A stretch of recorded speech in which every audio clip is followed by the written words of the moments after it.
Era uma noite comum de novembro de 1952, em Pueblo, Colorado. Virginia Teague, uma dona de casa de 29 anos, estava nervosa. Há semanas, ela sofria com alergias misteriosas que médicos não conseguiam explicar. Quando seu amigo Murray Bernstein, um empresário fascinado por hipnose, sugeriu uma sessão para descobrir a origem dos sintomas, ela hesitou. Vai ser tranquilo, Virginia. Só vamos voltar à sua infância para ver se encontramos algum gatilho. Bernstein a tranquilizou enquanto preparava o gravador. Mas o que aconteceu naquela sala mudaria para sempre a vida de Virginia e abalaria as convicções de milhões de pessoas no mundo inteiro. Sob hipnose, Virginia começou a respirar pesadamente. Sua voz mudou completamente. De repente, com um sotaque irlandês carregado, ela disse: Meu nome é Bridie Murphy e estou em Cork, na Irlanda. Bernstein ficou paralisado. Virginia nunca havia estado na Irlanda, nem falava com sotaque. Mas ali, diante de seus olhos, ela se transformara em outra pessoa. Uma pessoa que alegava ter vivido no século XIX. Eu tenho 8 anos, continuou a voz estranha. Moro numa casa de madeira chamada The Meadows. Meu pai é Duncan Murphy, um advogado. Minha mãe se chama Kathleen. Com os dedos trêmulos, Bernstein aumentou o volume do gravador.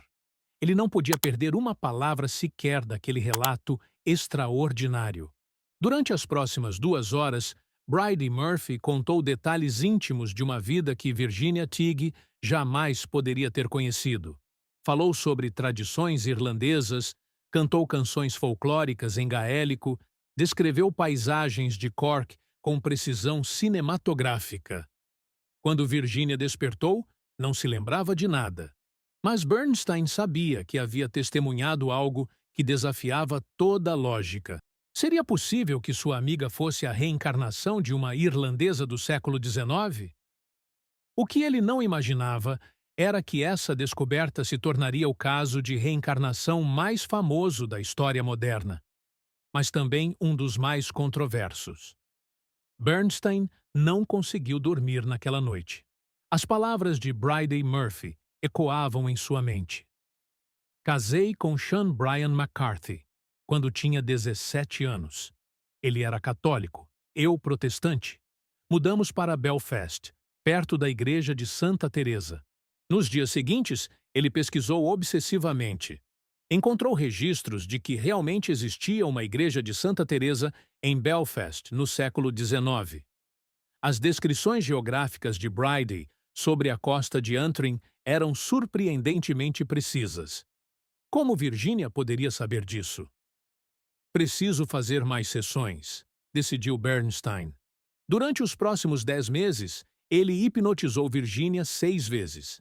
A cada encontro, Bridie Murphy se manifestava com mais detalhes. Falava sobre sua infância, os jogos com o irmão Duncan de cabelos ruivos, as aulas na escola da Sra. Strain, em Cork. Comprávamos mantimentos com o Sr. Farr, o comerciante, relatava Bridie com nostalgia. Eu adorava dançar giga no meu casamento. Os convidados colocavam moedas nos meus bolsos enquanto eu dançava. Bernstein ficou fascinado ao descobrir que existira de fato um comerciante chamado Farr em Cork, no século XIX.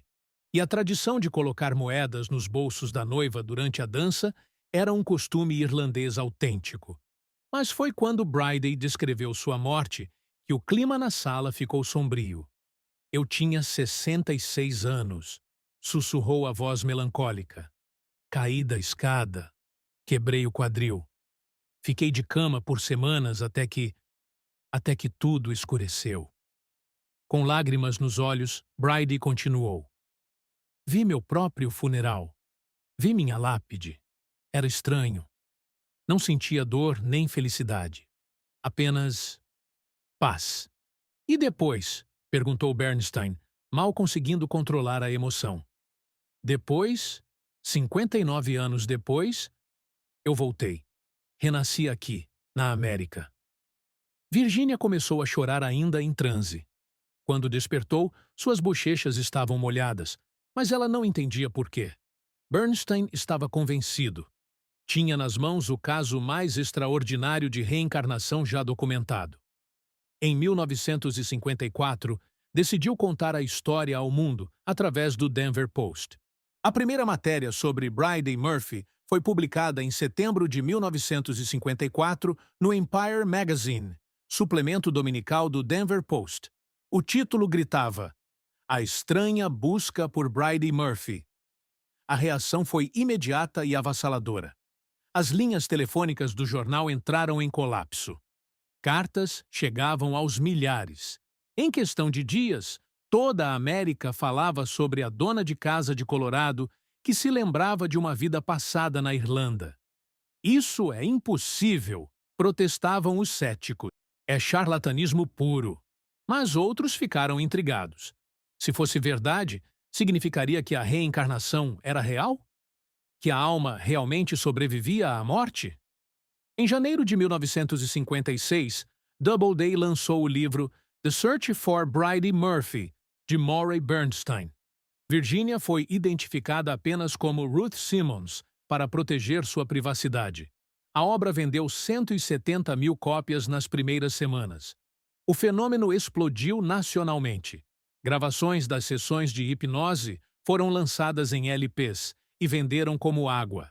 Compositores criaram canções sobre reencarnação que chegaram ao topo das paradas. Comediantes fizeram piadas sobre Bem-vindo de volta para recém-nascidos. A febre Bridey Murphy tomou conta da América. Festas temáticas Venha como você era se espalharam pelo país, onde as pessoas se vestiam como acreditavam ter sido em vidas passadas. Coquetéis Bridey Murphy eram servidos em bares de Nova York a Los Angeles. Hollywood não perdeu tempo. Os direitos cinematográficos já haviam sido vendidos antes mesmo da publicação do livro. O filme chegou aos cinemas em 1956, estrelado por Teresa Wright. Mas nem tudo eram flores. Religiosos conservadores denunciaram o livro como obra do demônio. Psiquiatras questionavam a validade da hipnose regressiva.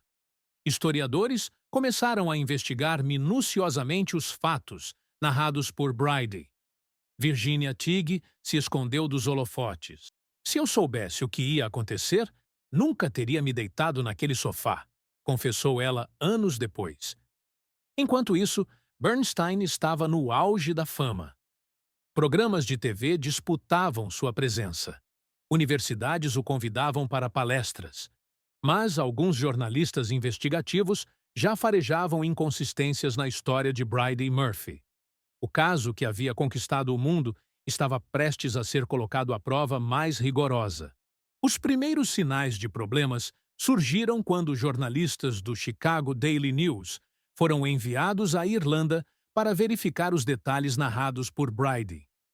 3 dias de investigação intensiva em Cork e Belfast renderam resultados perturbadores. Não encontramos nenhum registro de Bridey Murphy nos cartórios de Cork, reportou o correspondente de Dublin.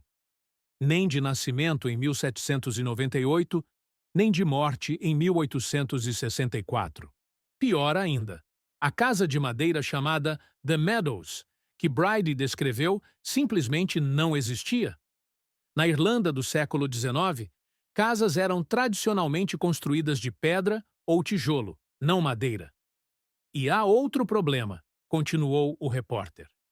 A igreja de Santa Teresa em Belfast, onde Bridey alegou ter se casado, só foi construída em 1911, 47 anos depois da suposta morte dela. Mas as inconsistências não pararam aí. Bridey afirmou que seu marido Sean Brian McCarthy era um advogado e professor na Queen's University Belfast. Investigações revelaram que a universidade só foi fundada em 1845, quando Bridey já teria 47 anos. Além disso, católicos estavam proibidos de exercer advocacia até a Emancipação Católica de 1829. Como ela não mencionou esse detalhe histórico crucial? questionavam os historiadores. A pronúncia que Bridie dava ao nome do marido também era suspeita. Ela o chamava de Cian, mas na Irlanda, Cian é pronunciado Sean. Era como se ela tivesse aprendido a palavra lendo, não ouvindo. Coincidência estranha? O nome do meio do marido de Virginia Tighe era Brian, exatamente como Bridie chamava seu esposo irlandês. Enquanto as evidências contra se acumulavam, uma descoberta chocante mudou completamente o rumo da investigação. Repórteres do Chicago American começaram a investigar não a Irlanda, mas o próprio passado de Virginia Tighe. O que encontraram foi devastador. Maury Bernstein havia afirmado que Virginia foi criada por um tio norueguês e sua esposa, alemã-escocesa irlandesa. Mas ele omitiu um detalhe crucial. Os pais biológicos de Virginia eram parcialmente irlandeses, e ela viveu com eles até os 3 anos de idade. Mais chocante ainda, do outro lado da rua da casa de infância de Virginia, em Chicago, vivia uma imigrante irlandesa chamada Bridie Murphy Corkell. Bridie havia emigrado da Irlanda para os Estados Unidos em 1908. No censo de 1930, registros mostravam que a irmã solteira de Bridie, Margaret Murphy, também morava na casa dos Corkell.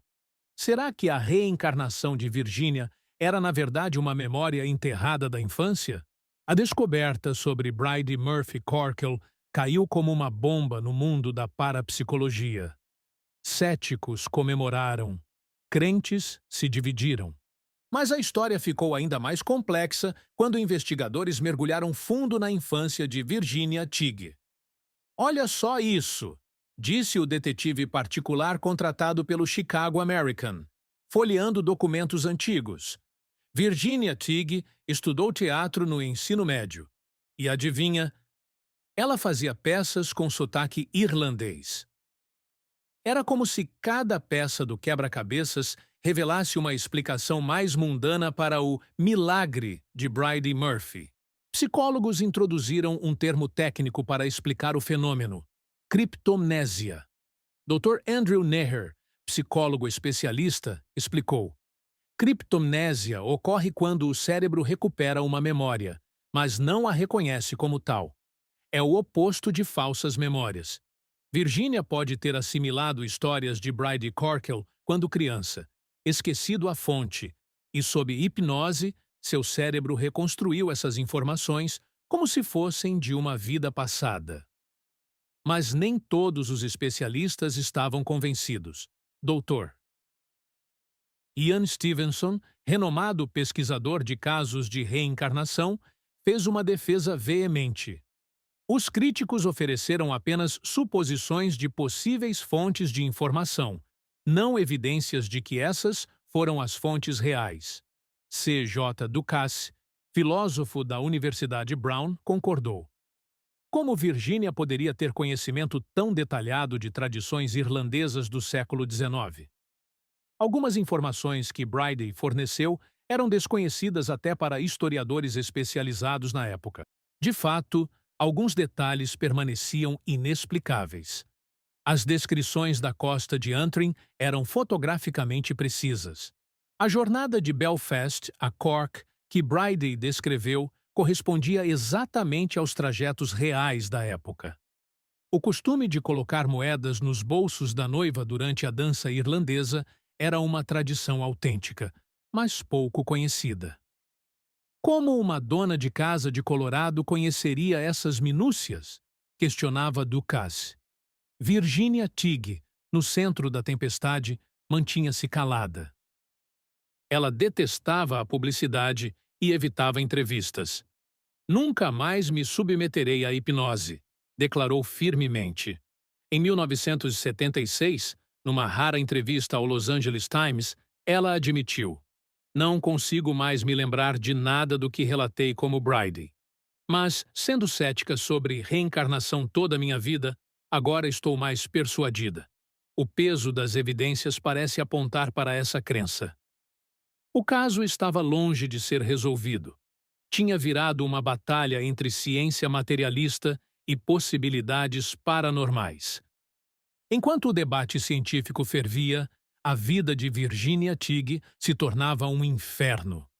Jornalistas acampavam em frente à sua casa. Estranhos ligavam em todos os horários.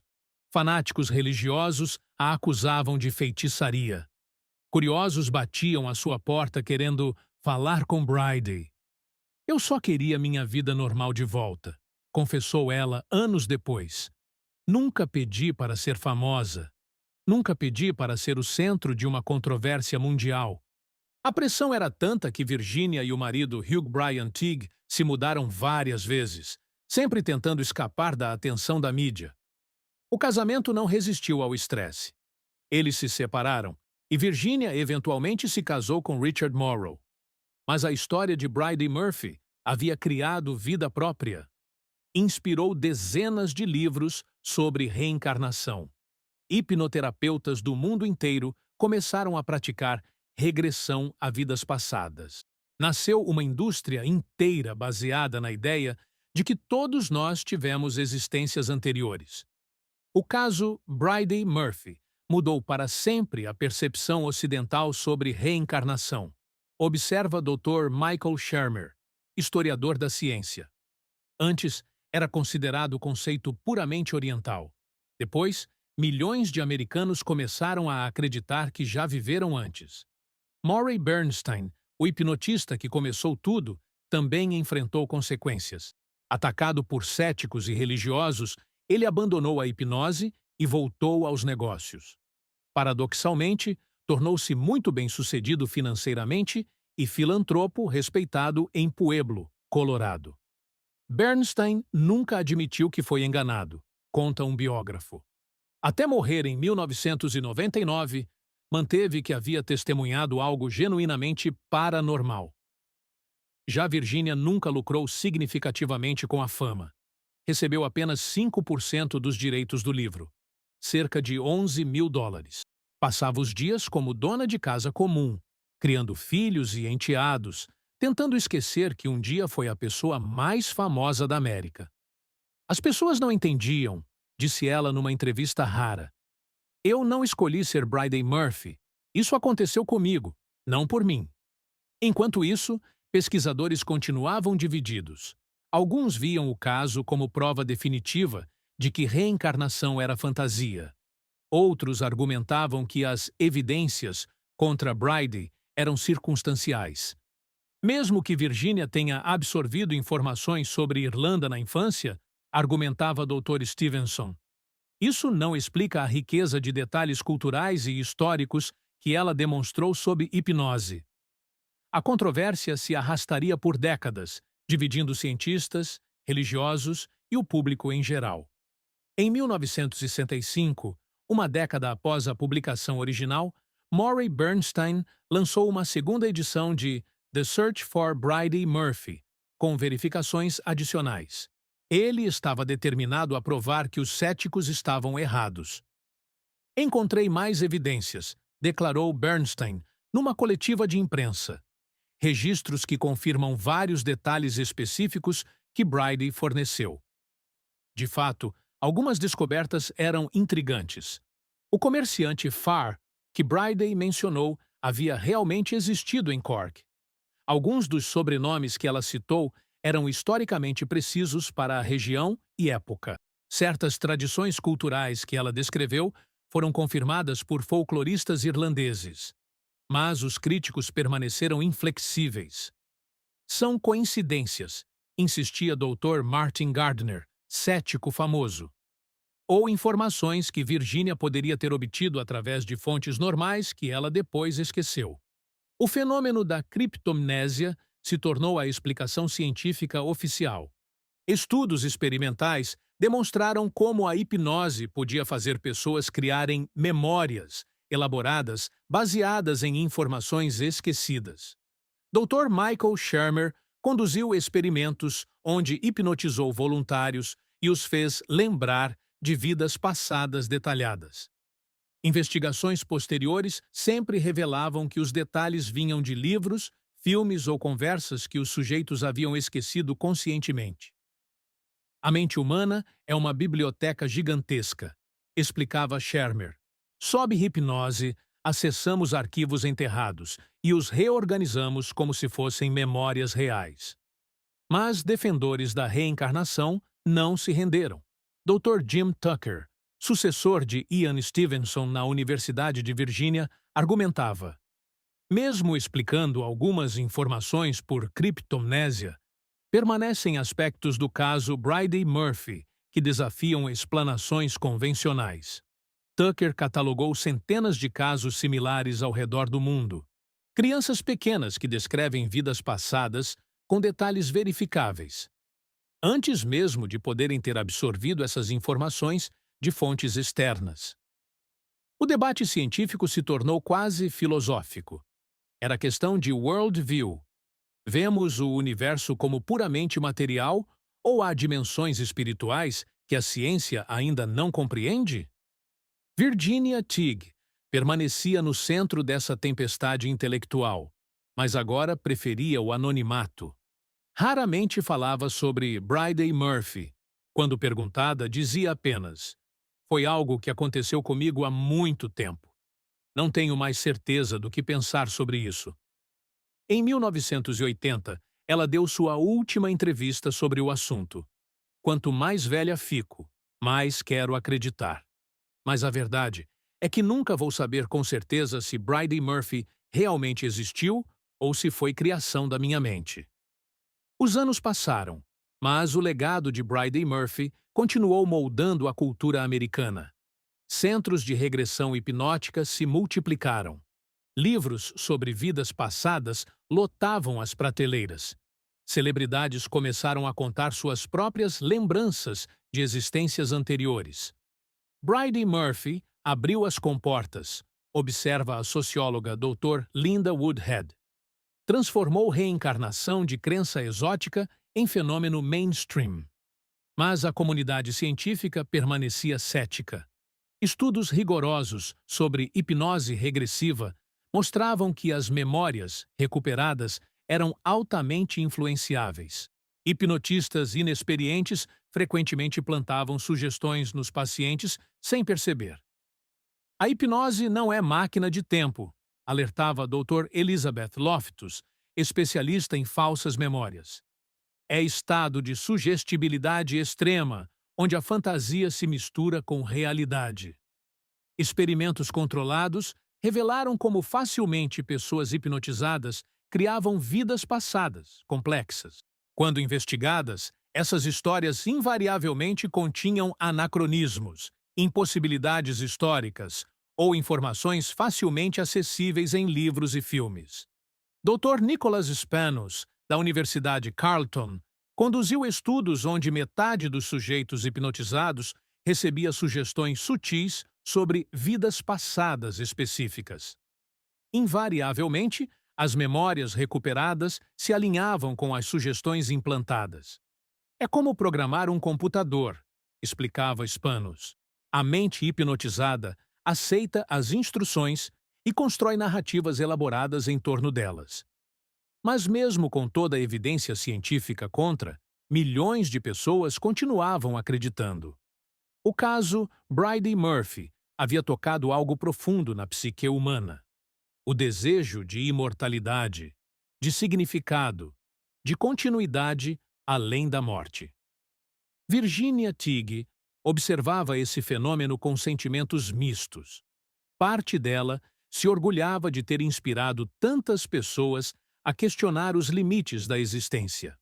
Outra parte lamentava ter se tornado símbolo involuntário de algo que ela mesma não compreendia completamente.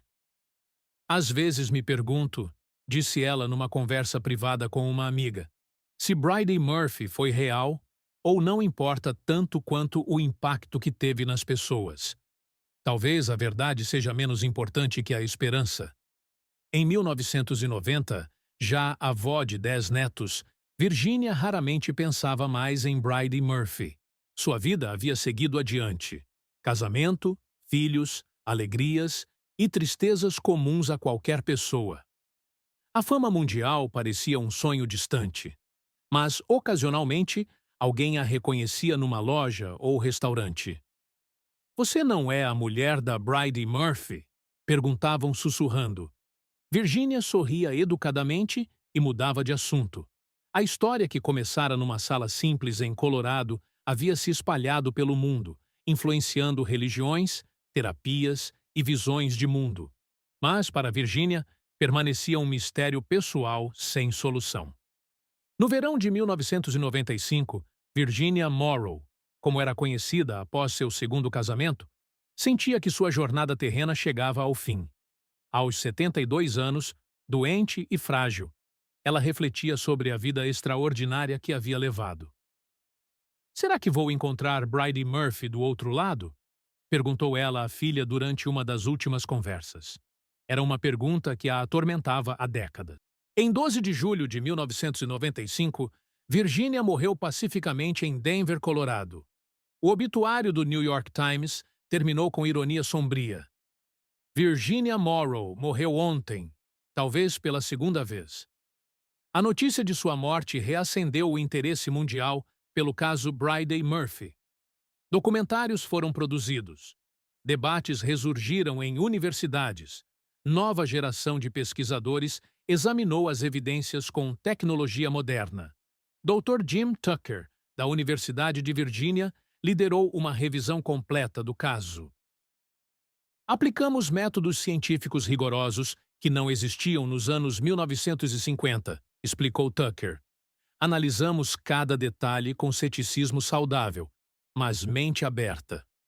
As conclusões foram nuançadas. Não podemos provar que Bridie Murphy existiu, admitiu Tucker. Mas também não podemos explicar satisfatoriamente todos os elementos paranormais do caso através de hipóteses convencionais. Análises computadorizadas das gravações revelaram sutilezas linguísticas intrigantes. Bridie usava construções gramaticais irlandesas específicas do século XIX, que Virginia provavelmente nunca havia encontrado. Seu vocabulário incluía palavras gaélicas obscuras que não apareciam em dicionários populares da época. Como uma dona de casa de Colorado conheceria essas particularidades? Questionava a Dr. Antonia Mills, antropóloga especializada em casos de reencarnação. Mas céticos ofereceram contra-argumentos sofisticados. Dr. Susan Blackmore, psicóloga da Universidade de Bristol, desenvolveu modelos computacionais mostrando como informações fragmentárias podiam ser recombinadas pelo cérebro em narrativas coerentes. A mente humana é máquina extraordinária de criação de padrões, argumentava Blackmore. Não precisamos invocar explicações sobrenaturais para fenômenos que podem ser compreendidos através da neurociência moderna. O debate científico continuou, mas o impacto cultural de Bridie Murphy era inegável. Pesquisas mostraram que 25% dos americanos acreditavam em reencarnação em 1995, comparado a apenas 9% em 1950. Virginia Tighe mudou fundamentalmente como o Ocidente pensa sobre vida após a morte, observou Dr. Carol Bowman, terapeuta especializada em regressão. Independente da verdade literal do caso, sua influência é mensurável e duradoura. Hollywood continuou fascinado pela história. Novos filmes e programas de TV exploraram temas de reencarnação, sempre referenciando o caso pioneiro de Bridie Murphy. Mas, para aqueles que conheceram Virginia pessoalmente, ela permanecia simplesmente uma mulher comum que teve experiência extraordinária. Hoje, mais de 70 anos após as primeiras sessões de hipnose em Pueblo, Colorado, o caso Bridie Murphy permanece como um dos mistérios mais fascinantes e controversos da história moderna. Dr.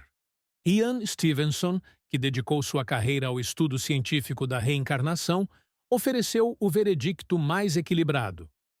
O caso Bridie Murphy ilustra tanto as possibilidades quanto os perigos da pesquisa em vidas passadas. Contém elementos genuinamente intrigantes, mas também demonstra como informações convencionais podem ser transformadas em narrativas aparentemente paranormais. Stevenson documentou mais de 3.000 casos similares ao redor do mundo, especialmente envolvendo crianças pequenas que espontaneamente se lembravam de vidas anteriores.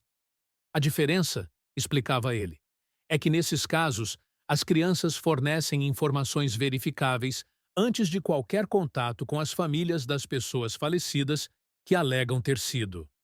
O legado científico de Bridey Murphy é complexo. Por um lado, alertou pesquisadores sobre os riscos da hipnose regressiva e a facilidade com que memórias podem ser criadas inadvertidamente. Por outro, inspirou protocolos mais rigorosos para investigar alegações de reencarnação.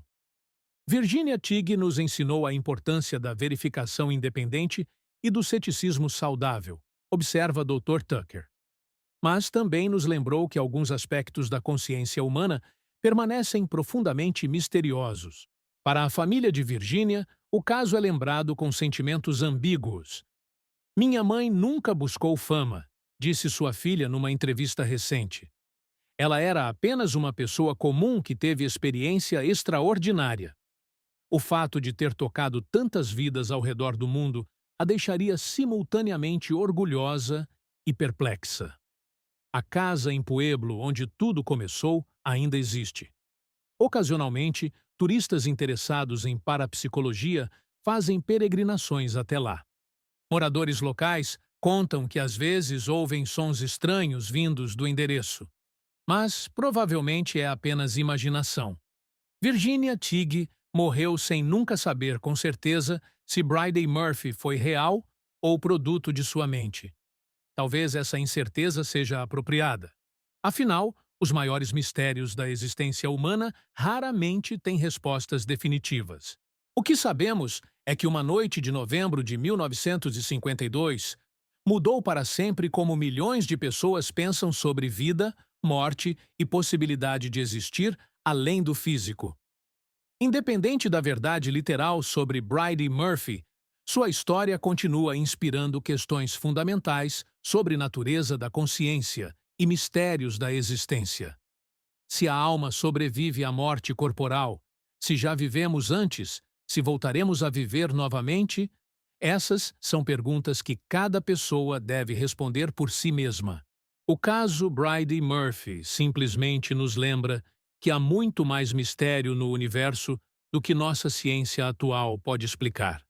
E talvez, apenas talvez, numa noite qualquer, em algum lugar do mundo, outra pessoa comum tenha uma experiência que desafia tudo o que pensamos saber sobre realidade. Fontes: Bernstein, M. The Search for Bridey Murphy, 1956. Stevenson, E. Casos Europeus de Reencarnação, 2003. Se esta história te emocionou, compartilhe com alguém especial e se inscreva no Círculo das Vidas para mais relatos extraordinários sobre reencarnação e mistérios da consciência humana. Deixe nos comentários: você acredita que Bridey Murphy realmente existiu?